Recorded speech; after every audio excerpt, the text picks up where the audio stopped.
¿Qué tal? ¿Cómo están, amigos y amigas de esta comunidad? Espero que tengan un excelente, pero excelente fin de semana. Recuerden que a las 5 de la tarde, Ana María Vázquez, con una entrevista muy interesante en torno a la democratización del teatro en México. Vale la pena, sobre todo si a usted le gusta también el tema de la cultura, que le eche un ojo. A las 6:30 llega el par Narrativas, Fede Bonazo, Ricky Valderas, abordando el tema, por supuesto, de lo que ha sucedido con Adán Augusto, con Andrés López Beltrán, con Sergio Gutiérrez Luna, con Ricardo Monreal, desde su perspectiva, desde su visión de las cosas. 2030, no se pierda la explicación magistral de César Pineda sobre este mismo tema, pero con el estilo de César muy pedagógico, en donde explica los riesgos precisamente de casos como el de Adán Augusto e incluso como la famosa carta de Andrés López Beltrán. Los riesgos que hay para el propio movimiento de regeneración nacional de la 4T y de una especie de crisis oculta, ¿no? Que se está manifestando cada día más. Y César lo hace con esa visión pedagógica de un hombre de izquierda que explica muy bien todo. Y cerramos con Sací Alejandre, que tiene un comentario. Hombre, si a usted le ha parecido que se ha profundizado de cierta forma en el caso Vallarta, vea a Sací Alejandre a las 21, Alejandre a las 21:30. En 11, 12 minutos le va a dar una visión de lo que no se dice regularmente, pero que es fundamental entender, el papel de Eduardo Margolis. Échele un ojo de verdad y la trascendencia y el fondo de la participación de Margolis. Está muy recomendable. Mañana, por supuesto, ya lo saben, en este canal, a las 3:30 llega mi querido Ignacio Alvarado con Ojo al Gato, uno de los mejores periodistas mexicanos. A las 5 otro gran periodista también, Sósimo Camacho. Después llega Luis Guillermo Hernández a las 6:30, 21, 20:30 Josefa Galván y 21:30 el análisis de Fabrizio Loruzzo. En nuestro canal de entrevistas, ojalá haya disfrutado las notas de Brenda Mata, en donde abordó el tema del Callejón del Beso, le damos otra dinámica. Por supuesto, también el tema de la manipulación de la música. ¿Qué tema se aventó Brenda? ¿Qué tema? Y en 3 minutos nos contó la manipulación mediática que se ha dado en muchos casos, entre ellos el caso Trevi Andrade, lo recuerda. Y mañana estará Expiatorio a la 1 de la tarde, amén de comentarios de su servidor en ese canal. Expiatorio canalizará el tema de Julio Chávez Jr. y Ovidio Guzmán, su relación. Bueno, en fin, es parte de lo que le tenemos para usted. A ver, comentamos las notas de hoy sábado, que en realidad, mire, pues las notas de hoy sábado tienen mucho que ver con lo que se dijo ayer. Y hay dos casos en particular que espero que les agrade. Por un lado, continúa la reacción en los comentarios a esta filtración que da a conocer el New York Times de que Trump habría firmado una orden secreta para autorizar al Pentágono, es decir, al ejército norteamericano, a atacar a cárteles latinoamericanos fuera del territorio norteamericano. Esta nota por sí sola, por supuesto que generó mucha controversia, aun y cuando en la misma se aclara que aún no se sabe cómo van a operar, que apenas estaban analizando diversas partes precisamente de esa estrategia, que no había reacciones todavía al interior incluso de los grupos de poder de la Unión Americana. Ya ayer por la mañana hacíamos todo un análisis de las filtraciones, por qué el Estado te filtra información y para qué te filtra. Y rápidamente, solo como contexto, te filtran, uno, obviamente porque quieren que se sepa esa información. ¿Para qué quieren que se sepa esa información? Puede ser por diferentes escenarios. El primero, división, que gente al interior del gobierno de Trump no esté de acuerdo con una decisión de esta naturaleza y por lo tanto suelta la información para que haya reacciones y esto pueda entorpecer un poco la mecánica que se había planeado en un principio e incluso en un caso más extremo echarla para atrás. Segundo punto, ¿no? El segundo punto, que puede ser para consumo interno, para que el público estadounidense vea una información de este tipo y si pasa algo con algún líder del narcotráfico mexicano, pues el ejército norteamericano pueda colgarse la palomita, la medallita y el público norteamericano crea que realmente están haciendo algo al respecto. El tercero, por supuesto, que tiene que ver como una amenaza, como una advertencia, algo que no sería extraño en el gobierno de Trump porque así se maneja el gobierno de Trump.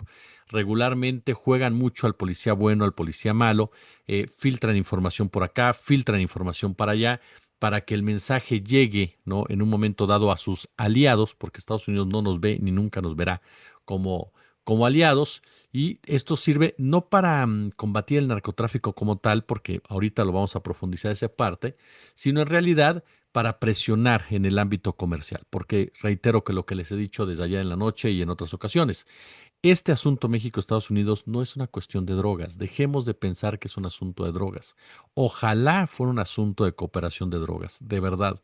Sería algo eh, muy, pero muy interesante y nos hablaría de una nueva forma de hacer política, de ejercer el poder, de entender la seguridad. Pero no es así. La realidad es que no es así.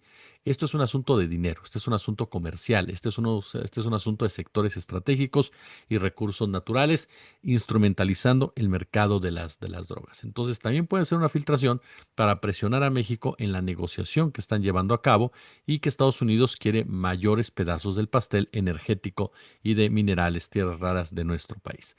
Hay otra versión, otra posibilidad, que no sea México el destinatario, que sea Venezuela, no al país al que han estado agrediendo constantemente en los últimos días y advirtiendo que van a ir sobre este Nicolás Maduro. No, esa podría ser. La reacción del embajador de Estados Unidos, pues no nos dice gran cosa. ¿Por qué razón? Primero porque se nota que está dentro de la estrategia de comunicación, cualquiera que sea estas opciones, porque él pudo haber mandado un comunicado de inmediato. En cuanto se dio a conocer la noticia del New York Times, eh, redacta rápido un comunicado diciendo lo que dijo horas más tarde, que ellos respetan la soberanía de México, que hay un trabajo conjunto, que están unidos, pero que todo en el marco precisamente de un respeto a las fronteras. ¿Esperaban la reacción de la doctora Claudia Sheinbaum? Muy probablemente, pero la propia doctora Claudia Sheinbaum, con un movimiento interesante, dice, a ver, nosotros teníamos conocimiento de esa orden, es decir, no era ningún secreto. Teníamos conocimiento, pero no tiene nada que ver con el territorio mexicano. Entonces aquí llama la atención, ¿le mintieron a Claudia Sheinbaum, acaso? Porque lo que dice el documento presentado por el New York Times y que fue filtrado por el gobierno estadounidense, dice ataques fuera de nuestro territorio. De su territorio, cuando la doctora Sheinbaum señala no es en México, entonces se abre la posibilidad de que sea en otro lado, como por ejemplo el caso concreto de Venezuela. Usted me dirá, pero Jesús, ¿qué tan cierto es el documento? Sí es cierto. O sea, ¿por qué yo creo que sí? Puedo equivocarme, pero ¿por qué creo yo que sí? Porque el New York Times es un medio del sistema. O sea, no crea usted que es el New York Times denunciando, el New York Times preocupado por México, el New York Times preocupado por la guerra contra las drogas. No, es el New York Times fungiendo como acostumbra, como vocero de un sistema, como vocero de grupos de poder. Entonces, sí es probable que le hayan filtrado la información por las razones que ya esgrimimos. Ahora, hoy la Cancillería, si ya la doctora Sheinbaum había sido muy enfática, la presidenta, diciendo, a ver, aquí no van a ver al ejército de los Estados Unidos. Pues hoy la Cancillería de nuestro país es todavía más, más drástica en su postura y abiertamente dice el gobierno no permitirá, así, no permitirá operaciones militares de Estados Unidos en México. Así de claro. Dejó muy, insisto, pero muy, muy en claro que el gobierno de la presidenta Sheinbaum no va a permitir la participación de las Fuerzas Armadas estadounidenses dentro del territorio mexicano. Dice, la cooperación bilateral en materia de seguridad se realizará siempre con respeto irrestricto de la soberanía nacional. La postura mexicana es emitida después, ¿no?, de las declaraciones que hizo Ronald Johnson, el embajador de Estados Unidos en México, que afirmó que ambos países están unidos como aliados soberanos para enfrentar a los cárteles criminales. Johnson sostuvo que la estrategia compartida será construir un frente conjunto e inquebrantable para desmantelar sus redes en un marco de cooperación estrecha con el gobierno mexicano. Enfatizó el tema soberano y la Cancillería, ¿no? La Cancillería, pues toma esta postura, ¿no? Sostuvo que la colaboración con Estados Unidos se sustenta en principios como la confianza mutua, la responsabilidad compartida, la igualdad soberana, el respeto, la integridad territorial y una cooperación sin subordinación. Cada quien debe trabajar en su país para atender las causas que provocan las adicciones, la violencia derivada del tráfico ilegal de drogas y de armas, fue lo que señaló la Cancillería. Yo insisto, la reacción de Johnson para mí es parte de una estrategia de comunicación dictada desde el primer momento y ya lo habían hecho antes. ¿Se acuerda cuando salió esta fotografía de ICE completamente prefabricada? ¿Lo recuerda? ¿Cuánto tiempo se tardó la Embajada de Estados Unidos en aclararlo, para dejar que corriera la información y que tuviera un impacto sobre todo en el mercado interno de los Estados Unidos, ¿no? Particularmente es ahí en donde pegó más de forma efectista para un sector de la población americana y un sector también del poder norteamericano que está convencido en que deben de bombardear México. Pero insisto, este asunto no es de drogas. México podría decomisar todas las drogas del mundo, así de sencillo, y sin embargo Estados Unidos seguiría buscándole. ¿Por qué razón? Porque Estados Unidos es el cártel de cárteles, así de sencillo, es el jefe de jefes. Y hay que ser muy claro. Lo que nos vendieron como la guerra contra las drogas fue y es una escena mucho más compleja de lo que de repente nos gustaría que fuera. No fue solo represión, hubo intervención estratégica, alianzas ambiguas, un uso político, económico de este mercado que ha terminado por integrar, ¿no? De una forma ilícita, digámosle así, pero con la bendición de las corporaciones grandotas y del mismo sistema global, pues todo lo que tiene que ver con el aspecto financiero. Hay que seguirle siempre la pista, desde las investigaciones de campo, los archivos oficiales. eh, el narcotráfico se ha convertido en un engranaje del capitalismo contemporáneo y eso es algo que no podemos perder de vista. La guerra contra las drogas rara vez ha buscado solo erradicar las drogas o rara vez solamente se ha tratado de drogas. Hay varios estudios recientes que argumentan, ¿no?, que las narrativas oficiales construyen y mantienen una imagen del narco que legitima la militarización, la intervención estatal y que muchas veces oculta intereses políticos y económicos que se benefician precisamente de la violencia y del control territorial. Por ejemplo, Osvaldo Zavala ha planteado que buena parte de los llamados cárteles de su mitología han sido producidas, han sido amplificadas por discursos estatales mediáticos y que eso precisamente sirve para simple y llanamente, ¿cómo podríamos llamarlo? Justificar políticas coercitivas. Eso no quiere decir que no exista criminalidad, eso no quiere decir que no existan los cárteles, ¿no? Quiere decir que la forma en que se nombra, se mide y se combate el fenómeno tiene efectos políticos concretos, efectos que tienen un resultado positivo para las élites, desde la militarización, vacíos institucionales y una economía que podríamos considerar como informal, como ilícita, pero que se inserta constantemente y de manera contundente en los circuitos legales. Estas mecánicas, es decir, la etiqueta del enemigo, la respuesta militar, la justificación de medidas excepcionales, lo que crean, si usted me lo permite, lo que crean son condiciones en donde el negocio ilegal se reproduce y se vuelve funcional para las prioridades del poder legítimo o del poder legal o del poder económico en un momento dado. En 1996, y perdón, yo cito a estos personajes porque me parece que son muy claros en sus trabajos y vale la pena recordar sus grandes aportaciones en esta discusión. En 1996, Gary Webb publicó la serie Alliance que vinculaba redes de cocaína en Los Ángeles con los contras nicaragüenses. La tesis central fue que estas redes ayudan directa o indirectamente a financiar operaciones clandestinas mientras el daño social en Estados Unidos explotaba. La serie obviamente provocó un terremoto mediático, parte de la prensa mayoritariamente la desautorizó, ¿no? Obviamente, prensa corporativa, prensa del sistema, prensa como el New York Times y otros más, ¿no?, que replican lo que las agencias estadounidenses, lo que el gobierno estadounidense quiere que se sepa y se diga y se convenza en torno precisamente a las drogas. Sin embargo, la gran investigación de Gary Webb abrió una caja de preguntas sobre la relación entre inteligencia, contrainsurgencia y tráfico de drogas. Preguntas que conforme se han ido respondiendo, se va cayendo la careta en torno a que lo que hay en el mundo es un narcoimperio.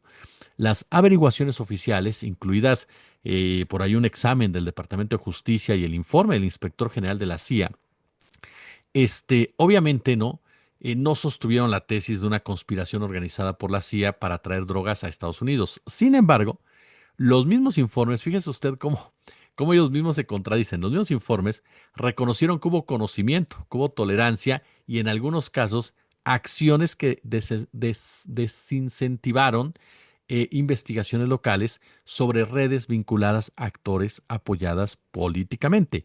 La conclusión, ¿no? La conclusión que llegaron las autoridades como tal en ese sentido es que era un asunto de manzanas podridas, en pocas palabras, ¿no? Que fue algunos que permitieron el tráfico y la expansión. Paparruchas, la realidad es que es un sistema, como lo reconoció incluso la propia gente de Richard Nixon. Si aceptamos que las políticas y las operaciones encubiertas pueden producir consecuencias no previstas o deliberadas, el siguiente paso es ver ejemplos concretos, ¿no? Investigaciones, reportes periodísticos que han documentado episodios verdaderamente inquietantes, desde denuncias sobre militares implicados en el tráfico dentro de bases hasta reportes sobre redes que se beneficiaban de una protección implícita. Un caso reciente que ha ganado obviamente notoriedad y que vale la pena mantenerlo en el foco es el famoso cártel de Fort Bragg, donde aparecen relatos investigados por periodistas en libros, documentos sobre la implicación de efectivos y tráfico desde y hacia intereses militares de los Estados Unidos. Es decir, el ejército norteamericano participando activamente en lo que es el control de las drogas. Estos trabajos no son simples rumores, como muchas veces el sistema quiere ubicar opiniones de este tipo. No, son investigaciones periodísticas que documentaron patrones, pruebas que exigen precisamente una explicación que difícilmente va a darse porque, como dice una parte del libro, a ellos no les interesa que esto se detenga. Así de sencillo, ¿no? Y aquí es donde entramos al otro punto, al corazón teórico, ¿no? Por ejemplo, cuando hablamos de lo que es el narcocapitalismo como tal, se le llama narcocapitalismo a la forma en que el negocio ilícito se integra a circuitos capitalistas, pero ojo, no estamos hablando de una metáfora como tal, no estamos hablando de algo fantasioso. Ajá. Aquí hay un análisis de fondo, hay pruebas, hay situaciones que nos muestran el vínculo directo del comercio, de la economía, con el narcocapitalismo. El narcocapitalismo, insisto, no es algo ajeno al capitalismo, es el hijo bastardo, en pocas palabras, del capitalismo. La literatura crítica reciente muestra cómo el comercio de drogas produce formas de acumulación, clientelismo, control territorial que se entrecruzan, ¿no? Con lógicas extractivas, control de tierra, desplazamientos, concesiones, que benefician a actores eh, privados principalmente, ahora y en la actualidad, pero también a actores estatales. El resultado es una economía híbrida, digámoslo así, en donde lo ilegal retroalimenta los proyectos legales, desde inmobiliarias hasta minería, pasando por agricultura, ¿no? A gran escala, por ejemplo. Entonces estamos hablando directamente, pero directamente, ¿sí? De un asunto en donde la economía del narcotráfico juega un papel directo ya no solamente en las drogas, sino en los motores económicos. Robert Parry y Brian Barger, entre otros periodistas de investigación, documentaron cómo los flujos ilícitos se cruzan en operaciones clandestinas de seguridad y con intereses geopolíticos más allá de lo que conocemos como el narco, ¿no? Y aparece una red que reconfigura, en pocas palabras, mercados, territorios, políticas, y esto precisamente explica por qué el combate frontal al narco suele encontrar resistencias muy poderosas. No golpea solamente a delincuentes aislados, sino a nodos que tocan intereses estatales y privados. Y entonces es ahí cuando ya no vas más adelante. ¿Por qué? Porque esos mismos intereses son los que impiden que haya una verdadera guerra contra el narcotráfico. ¿Por qué? Porque a nadie le interesa que se acabe el narcotráfico, porque el narcotráfico es el pretexto perfecto para imponer condiciones en otras esferas.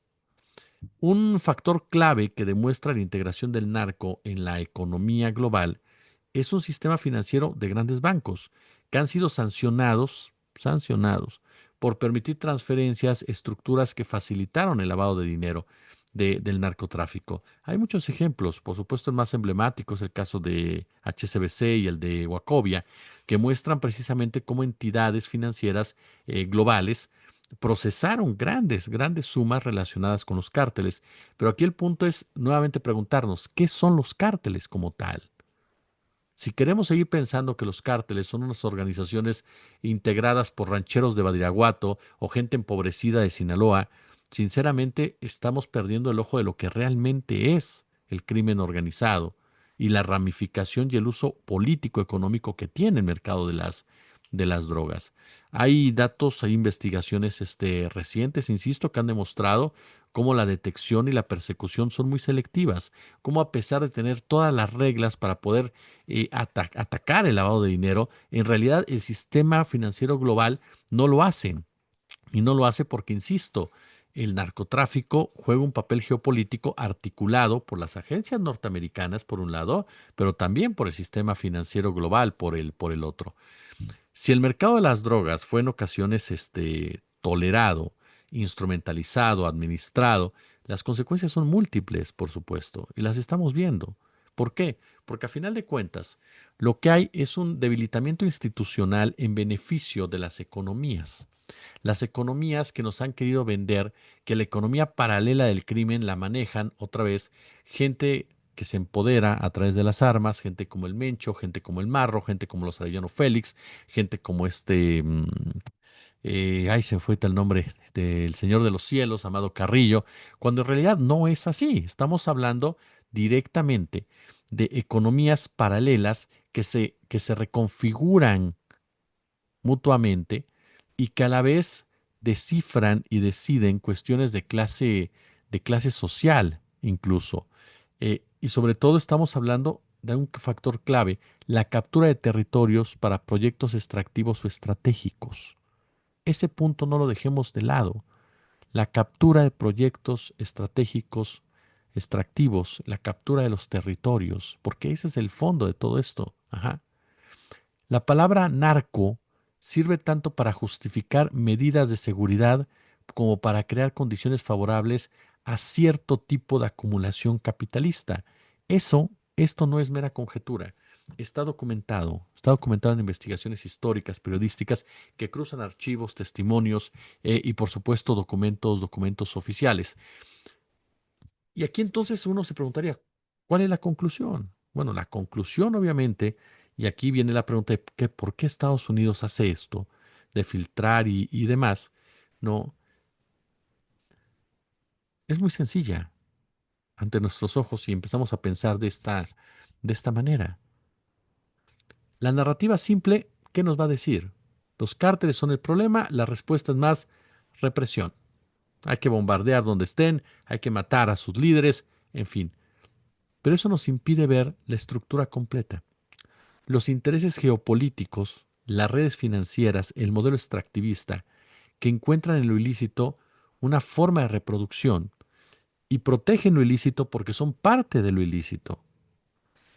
Por eso no alcanza con los discursos moralinos de Donald Trump, pero a final de cuentas esos discursos tienen la finalidad de engañar a la gente, hacerles creer que Estados Unidos está preocupado por acabar con el narcotráfico.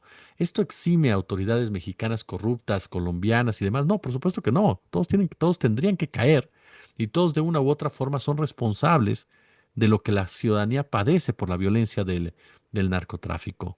Ajá. Si lo vemos como un problema únicamente policial, pues seguiremos aplicando soluciones policiales que no alcanzan. ¿Y no alcanzan por qué razón? Porque lo policial es parte también del problema. Me parece que esto es clave entenderlo. Cuando hablamos de narcotráfico, no hablamos de drogas, dirían por ahí. Hablamos de una serie de intereses que instrumentalizan las drogas y que entonces se justifica el intervencionismo por parte de los Estados Unidos, que así ha operado durante tantos años. ¿No? Por eso digo, ¿qué quiere Estados Unidos con este tipo de acciones de que sí, sí, que sí, no, que sí filtra, que no filtra? Obviamente lo que quiere es presionar en el ámbito de la discusión comercial. Oiga, antes de irnos, fíjese que el segundo tema rápido, por supuesto porque ya le quité mucho tiempo, tiene que ver con otro caso como el de Fernandito. Ayer le comentábamos, le platicábamos este lamentable suceso, ¿no? En donde los delincuentes, un hombre y dos mujeres, pues le echan la culpa al niño, aseguran que el niño se pegó dos veces después de salir de bañarse y cuentan toda una historia verdaderamente macabra, cínica, desvergonzada, en donde acusan a la madre de haberles dejado al niño, haberse ido a abandonarlo después de que les había pedido una carretilla. Es decir, nada que ver con las pruebas que existen al respecto. Lo cierto es que la madre ni siquiera les entregó al niño jamás. Estas personas se aprovecharon del suceso para arrebatarle al pequeño y entonces decirle que si no pagaba los 1,000 pesos, no se lo iban a regresar. Así de sencillo. Y lo que hicieron, lo peor del caso es que el niño se les murió prácticamente de inmediato que lo tenían en su poder. Y sin embargo le mentían a la madre. Ujú. Aquí viene lo más grave, porque si usted dice esto no es lo más grave, Jesús, parecería, pero lo más grave es que la mamá acudió ante las autoridades, a la Fiscalía Regional, y la discriminaron, la ignoraron, no quisieron actuar. Algunos dicen que la discriminaron, ¿no? Por ser una persona con una incapacidad, por ser morena, por ser pobre, pero la realidad es que yo no descartaría tampoco la complicidad. La forma como operan estos grupos con tanto cinismo y con tanta desvergüenza y con tanta brutalidad solamente es posible cuando tienes el amparo de la impunidad, cuando tienes el amparo policíaco, cuando sabes bien que las autoridades no van a actuar en tu contra. Si la policía que acudió fue la policía de otro rango, que fue la estatal, hasta donde entiendo. Pero la policía de los Reyes de la Paz y las autoridades de la Reyes de la Paz no habían hecho absolutamente nada al respecto. Hasta donde me quedé. Usted corríjame. Cuando se da a conocer esta información, no es solamente la indignación de que hayan matado a un niño, que ya es algo brutal, sino también, por supuesto, es la indignación de saber que esto se pudo haber evitado. Se pudo haber evitado con el simple actuar de las autoridades desde un principio, de haberle hecho caso a la razón, le hubieran hecho caso a la madre que estaba solicitando el apoyo y la ayuda, y no lo hicieron. Todos esos se tienen que largar de la Fiscalía Regional. Quienes hicieron como el tío Lolo se tienen que largar, perdón. Ellos son responsables de cierta forma del asesinato de ese niño, ya sea por incapacidad o por complicidad o por simple y llanamente por discriminar a una persona. Entonces, a esto agréguele, por supuesto, el tema brutal de los delincuentes, que no habrá que me diga, lo justifican nada. Para mí estos tipos, este tipo y estas tipas merecen el peor de los castigos que pueda tener, así de sencillo. Pero no actuarían como actúan si no tuvieran una protección o si no supieran que el castigo, que piensen que son impunes, porque esta no es la primera vez que lo hacen. Ya ha habido otros casos en donde extorsionan a las personas después de que les prestan X cantidad de dinero. Y entonces yo le decía ayer, porque hay gente que me decía, ay, es que minimizaste los 1,000 pesos por la mamá. No, no, no. Yo no minimizo que una persona pida 1,000 pesos porque entiendo y he estado en lugares y he platicado con gente que 100 pesos es su vida. Ajá, así de sencillo. No, yo lo que critiqué es que haya tal bestialidad de los delincuentes, para matar por 1,000 pesos. Es cierto que los tipos, seguramente querían mandar un mensaje, ¿no? De que no se metieran con ellos, o se les murió el pequeño, pero se les murió, ¿por qué? Porque lo torturaron, porque lo golpearon, porque no le escuchaban, porque le taparon la boca, porque no le daban de comer, lo mataron. Ahí también tenemos que preguntarnos algo. ¿Cómo llega una persona a convertirse en estas bestias? Con todo respeto para las bestias. Y le decía que se evitó otra situación similar porque un niño de 5 años fue rescatado por elementos de la Fiscalía de Investigaciones de Delitos de Alto Investigación, de alto impacto, perdón, tras haber sido secuestrado el pasado miércoles en Cuautla, Morelos. Fue secuestrado por integrantes del crimen organizado, quienes exigían que su padre se entregara a cambio de su liberación. Esto lo informó la Fiscalía del Estado. Detalló que con base en la investigación se desplegaron en operativo en el poblado de Tenango, en Jantetelco, que tuvo como resultado el hallazgo con vida del menor y la detención de 2 personas quienes quedaron a disposición del Ministerio Público Especializado. Ahora habrá que cuidar al padre porque estas gente no están solas, por supuesto, ¿no? No están solas y aquellos que no recibieron lo que querían, pues seguramente tratarán de presionar a la familia. Pulgares arriba, gracias por acompañarnos, por estar con nosotros. Y ya lo sabe, ya le di toda nuestra programación de al ratito.